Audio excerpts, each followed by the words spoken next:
Hello दोस्तों, welcome back to the channel. मैं हूं डॉक्टर निशांत कुमार सिंह। दोस्तों, बीटीएससी ने रेज ऑब्जेक्शन यानी दावा आपत्ति के लिए पोर्टल जारी कर दिया है और उसके लिए एक नोटिस भी जारी किया है।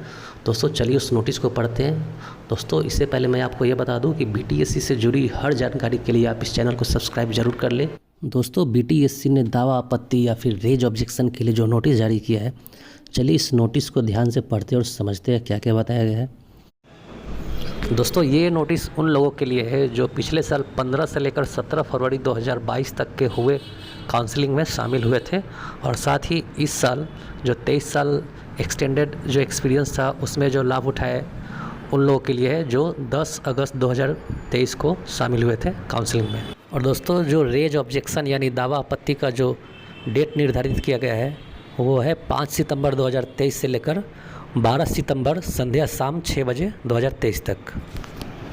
दोस्तों, वैसे अभ्यर्थी जो आयुष फिजिशियन और आयुष चिकित्सा पदाधिकारी दोनों के लिए जो अप्लाई किए हुए थे वो अलग अलग भी आपत्ति दर्ज कर सकते हैं, दोनों अलग अलग पोर्टल पे। तो दोस्तों, आपत्ति दर्ज करने से पहले जो भी कंडीशन बताया गया है पहले उस कंडीशन को ज़रूर पढ़ लें। तो चलिए इस कंडीशन को एक एक करके पढ़ते हैं। इसको पढ़ के समझने के बाद ही रेज ऑब्जेक्शन करें। ओके दोस्तों, नंबर 1 में ये बताया जा रहा है कि बीएचएमएस का सर्टिफिकेट जो आपने सबमिट किया है वो ऐसे मान्यता प्राप्त विश्वविद्यालय से होना चाहिए जो केंद्रीय होम्योपैथी बोर्ड नई दिल्ली में सम्मिलित हो। दोस्तों, नंबर 2 में ये बताया जा रहा है कि अनिवार्य इंटर्नशिप प्रशिक्षण का प्रमाण पत्र प्रस्तुत नहीं करने वाले अभ्यर्थी को अमान्य किया गया है। मतलब इंटर्नशिप कंप्लीशन सर्टिफिकेट लगाना ज़रूरी था, अगर आपने नहीं लगाया है तो वो डिस्क्वालीफाइड है। नंबर 3 में बताया जा रहा है कि अगर आपने Bihar homeopathic board of medicine Patna से एक्नॉलेजमेंट रसीद लेकर वहाँ पर सबमिट नहीं किया है तो आपको डिस्क्वालीफाई कर दिया गया है। मतलब आप अपने संबंधित बोर्ड से अगर एक्नॉलेजमेंट रसीद नहीं लिए तो वो भी तब भी आप डिस्क्वालीफाइड है। नंबर 4 पर बताया जा रहा है स्नातकोत्तर उपाधि उच्चतर उपाधि के लिए एमडी या इससे उच्चतर उपाधि का प्रमाण पत्र प्रस्तुत नहीं करने वाले अभ्यर्थियों को उच्चतर योग्यता का अंक नहीं दिया गया है। मतलब अगर आपने एमडी नहीं किया है तो आपको एमडी का पॉइंट नहीं मिलेगा। ये तो सिंपल सी बात है।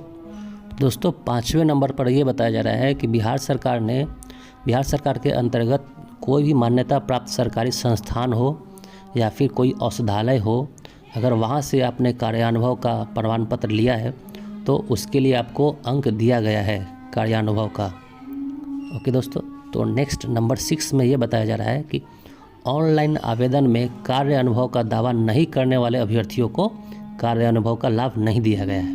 मतलब अगर आपने आवेदन में कार्य अनुभव का दावा नहीं किया है, मतलब अगर जब आप फॉर्म अप्लाई कर रहे थे तो उस समय आपने ये इंडिकेट नहीं किया है, अपने फॉर्म में ये फिल नहीं किया है और लेकिन काउंसलिंग में आपने अपने कार्य अनुभव का प्रमाण पत्र दिया है तो उसके लिए आपको पॉइंट नहीं मिलेगा।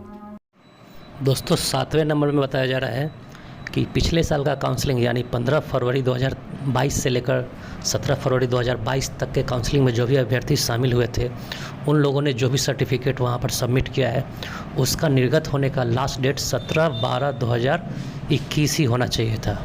ठीक है, अगर इसके बाद के निर्गत का सर्टिफिकेट आपने अगर सबमिट किया है तो वो कैंसिल हो जाएगा।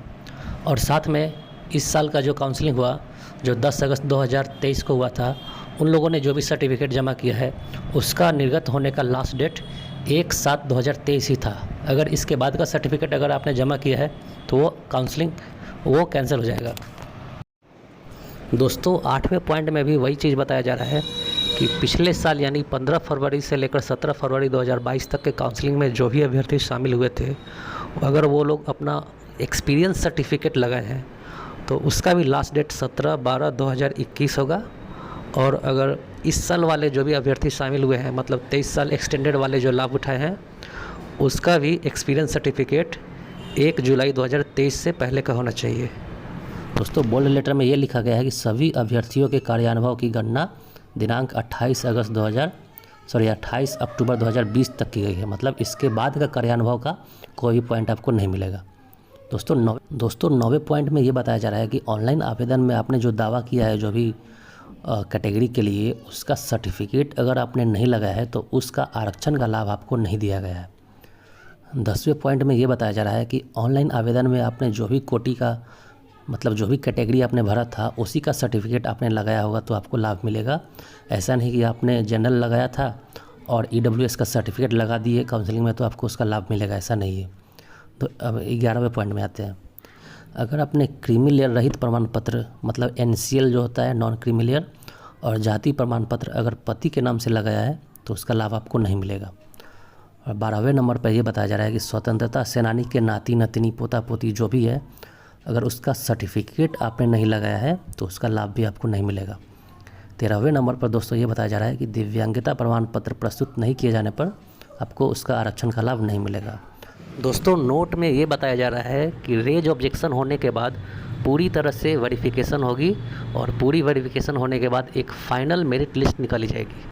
तो दोस्तों आगे की पूरी जानकारी के लिए चैनल को सब्सक्राइब ज़रूर कर लें। Thank you.